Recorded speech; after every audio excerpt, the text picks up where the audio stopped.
صلى الله على محمد صلى الله عليه وسلم صلى الله على محمد صلى الله عليه وسلم. അവരുടെ തൗബ ഇനി എന്തെങ്കിലും പൊളിയോ സഹോദരങ്ങളെ? ആ തൗബ സ്ഥിരപ്പെട്ട് കഴിഞ്ഞില്ലേ? നമ്മൾ ഇന്ന് ഓതിക്കൊണ്ടിരിക്കല്ലേ ആ തൗബയെ പറ്റി? തൗബാ സൂറത്തില് ആ ഒരൊറ്റ വിഷയത്തിൽ അവർ ഖേദിച്ചത്, ദുഃഖിച്ചത് 50 ദിവസമാണ്. അവിടെയാണ് ഞാൻ പ്രധാനമായി ഊന്നിപ്പറഞ്ഞത് ഈ വിഷയം. ഒന്നാമതായി ഷർത്ത് പറഞ്ഞു, അലൽ മാലി മിനദ്ദുനൂബി അന്നദാമ. ഒന്നാമത്തെ ഷർത്ത്, കഴിഞ്ഞുപോയ പാപങ്ങളിൽ ദുഃഖം വേണം. പടച്ചോനെ പറ്റിപ്പോയല്ലോ, സംഭവിച്ചു പോയല്ലോ, അല്ലാഹ് ചെയ്യരുത് എന്നൊക്കെ അറിയാമായിരുന്നു, പക്ഷേ അങ്ങനെ കുടുങ്ങി, അങ്ങനെ സംഭവിച്ചു. വൈകല്യങ്ങൾ എൻ്റെ ഭാഗത്ത് നിന്ന് വന്നു, തീർത്തു പറയണം. ബോധ്യപ്പെടുത്തി, അള്ളാഹുവിൻ്റെ മുന്നിൽ ബോധ്യപ്പെടുത്തി, ദുഃഖവും ഖേദവും പ്രകടിപ്പിച്ചുകൊണ്ട് പറയണം. രണ്ടാമത്തെ നിബന്ധന, വലിൽ ഫറാഇലി അൽ ഇആദ. ഫർളുകളെ, ബാധ്യതകളെ മടക്കണം. മടക്കാനുള്ള ബാധ്യതകൾ അഥവാ നിസ്കാരം, നോമ്പ്, സക്കാത്ത് തുടങ്ങിയ നിർബന്ധ ബാധ്യതകൾ വീട്ടാനുണ്ടോ? അത് വീട്ടണം. അത് നസൂഹായ തൗബന്റെ ഷർത്ത് ഇപ്പൊ പറഞ്ഞതാണ്. നിസ്കാരം പെരടിയിൽ അവിടെ കിടക്കുന്നുണ്ടെങ്കിൽ ഈ ഏറ്റുപറച്ചിലിനും ഈ ദുഃഖത്തിനും ഈ ഏറ്റുപറച്ചിലിനും ഈ കണ്ണീരിനും സ്ഥാനം കിട്ടൂല.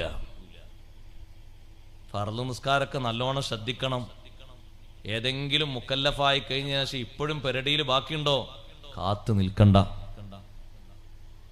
റമളാൻ മാസം വരുമ്പോൾ മാത്രം ചോദിക്കാൻ മസാല വരും നമ്മൾ ആൾക്കാർക്ക്. ഫർള് നിസ്കാരം ഖളാണ്ട് ഉസ്താദെ, ഞാൻ തറാവീന് പോണോ? തറാവീനും കൂടി പോകാതിരുന്ന സമാധാനമല്ലേ എന്ന് എഴുതിയിട്ടാണ് ആ മസാല ചോദിക്കുന്നത്. അതിനാണ് ആ ചോദ്യം. അല്ലാതെ നിസ്കാരം ഖളാളിന് തറാവി നിസ്കാരം ഹറാമാന്ന് ആരോ പറഞ്ഞു? അങ്ങനെ ആരോ പറഞ്ഞിട്ടുണ്ടോ? എന്തൊരു തറാവിയുമായി മാത്രം ബന്ധപ്പെട്ട് വേറൊന്നും സുന്നസ്കാരം ഇല്ല ഇവിടെ? എന്റെ വിത്രു ചോദിക്കാത്ത, ലുഹ ചോദിക്കാത്ത, റവാത്തിബ് ഒന്നും ചോദിക്കാത്ത, എന്തൊരു തറാവി മാത്രം? വേറെയും കുറെ സുന്നസ്കാരല്ലേ? അതും കൂടി നിസ്കരിക്കേണ്ട, അതും കൂടി പ്രശ്നമാണെന്ന് പറഞ്ഞാൽ അതുകൂടി ഒഴിവാക്കാനാണ് ആ ചോദ്യം. അത് നിസ്കാരം നിർബന്ധമുള്ളതുകൊണ്ട് തറാവി ഹറാമായതല്ല. അത് അങ്ങാടിക്കിറങ്ങലും ഒഴിവ് സമയം വെറുതെ ഉപയോഗിക്കലും വെറുതെ തൊലക്കലും ഒക്കെ ഹറാമന്നല്ലേ? ആ കൂട്ടത്തിൽ എണ്ണി പറഞ്ഞതാണ് സുന്നത്ത് നിസ്കാരം എന്നുള്ളത്. അല്ല തറാവി മാത്രം എണ്ണി പറഞ്ഞിട്ടില്ല. ഇതിന്റെ പേരിൽ തറാവി ഒഴിവാക്കാൻ നിൽക്കൊന്നും വേണ്ട. ഖളാ വീട്ടാൻ വേണ്ടി ഒരുങ്ങിയ ആള്, അതിനു വേണ്ടി സമയം ചെലവഴിക്കുന്ന ആളാണെങ്കിൽ അയാൾ തറാവി നിസ്കരിക്കുന്ന ഖളാനെ വീട്ടിക്കോട്ടെ. അതാണ് ആ പറഞ്ഞതിന്റെ മാന.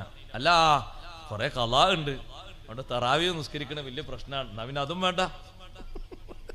ഖളാളുടെ വീട്ടുണ്ട്, അത് വീട്ടറില്ല. അങ്ങനെ നടന്നു ചെയ്യാൻ വേണ്ടി പറഞ്ഞല്ല. ഖളാ പെരടിയിലുണ്ടോ അത് വീട്ടണം. അതാരും പരിഹരിക്കൂല.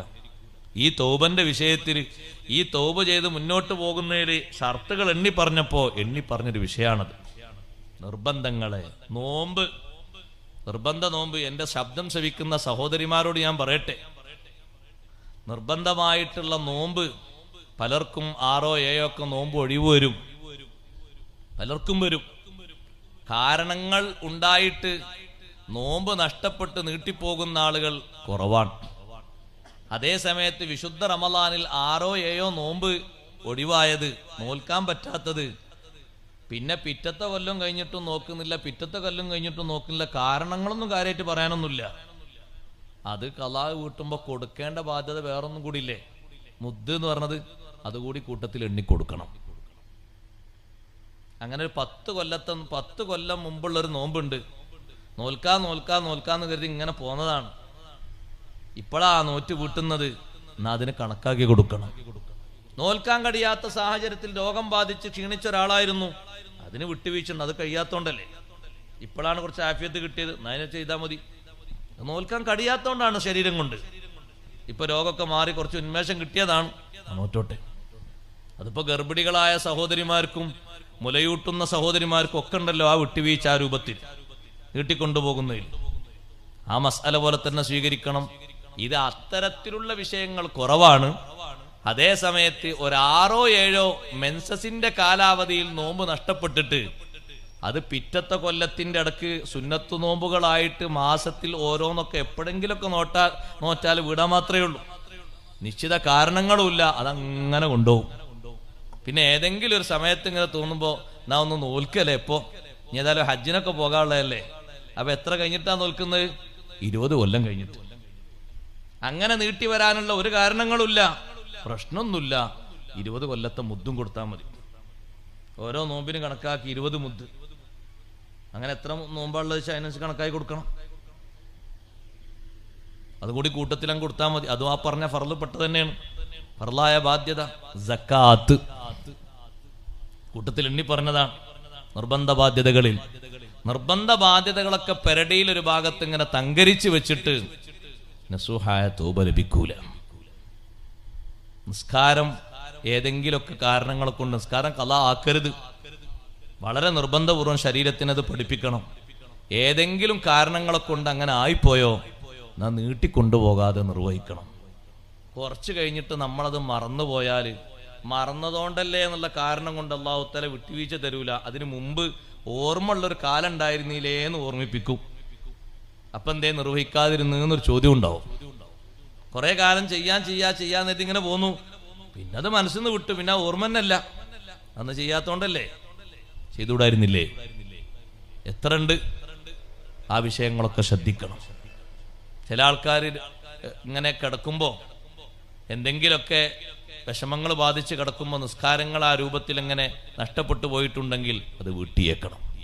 അതുകൊണ്ടാണ് ഇസ്ലാം പറയുന്നത് പരമാവധി എങ്ങനെ നിർവഹിക്കാൻ കഴിയുമോ അങ്ങനെ നിർവഹിക്കണം.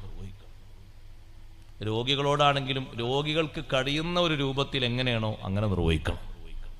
അത്രേ അവരോട് കൽപ്പനയുള്ളൂ. അവർക്ക് സാധാരണ ആരോഗ്യവാന്മാരെ പോലെ നിർവഹിക്കാൻ കഴിയൂല. പക്ഷെ അതിന്റെ പേരിൽ പിന്തിക്കരുത്. പിന്തിച്ചാൽ നമ്മളല്ലേ പിന്നത് മടിയിലേക്കായി പോകും. അപ്പൊ ഫർളായ ബാധ്യതകൾ അത് വീട്ടണം, മടക്കണം. രണ്ടാമതായി പറഞ്ഞ ഒരു ഷർത്താണത്.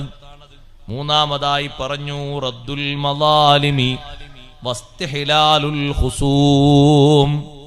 റദ്ദുൽ മളാലിം, മറ്റുള്ളവരുമായി ബന്ധപ്പെട്ട ബാധ്യതകളുള്ളത് തിരിച്ചു കൊടുക്കാനുള്ളത്, മടക്കിക്കൊടുക്കാനുള്ളത് മടക്കിക്കൊടുക്കണം. പിടിച്ചു പറ്റിയത് പിന്നെന്താ പറയണ്ടി? പറിച്ചെടുത്തത്, അളന്നെടുത്തത്, പിന്നെ ആ രൂപത്തിലുള്ള കാര്യങ്ങളൊക്കെ നസൂഹായ തൗബ കിട്ടണോ മടക്കി കൊടുക്കേണ്ടത് മടക്കി കൊടുക്കണം.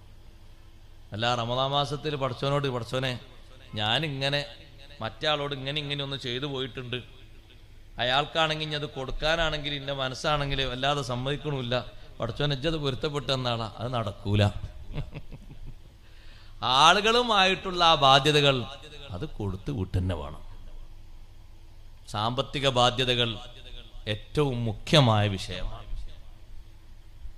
വാങ്ങിയ കടങ്ങളൊക്കെ എഴുതി വെക്കണം എന്ന് പറയാനുള്ള കാരണം മറക്കാതെ അത് വീട്ടാൻ വേണ്ടിയാണ്. ഇനി നമ്മൾ വീട്ടിയില്ലെങ്കിൽ വീട്ടാൻ ഏതെങ്കിലും ആളുകൾ സന്നദ്ധത വെച്ച് വരുമ്പോൾ അവരെങ്കിലും വീട്ടിക്കോട്ടെ എന്ന് കരുതിയിട്ടാണ്. ഖുർആനിലെ ഏറ്റവും വലിയ ആയത്തേതാണ്?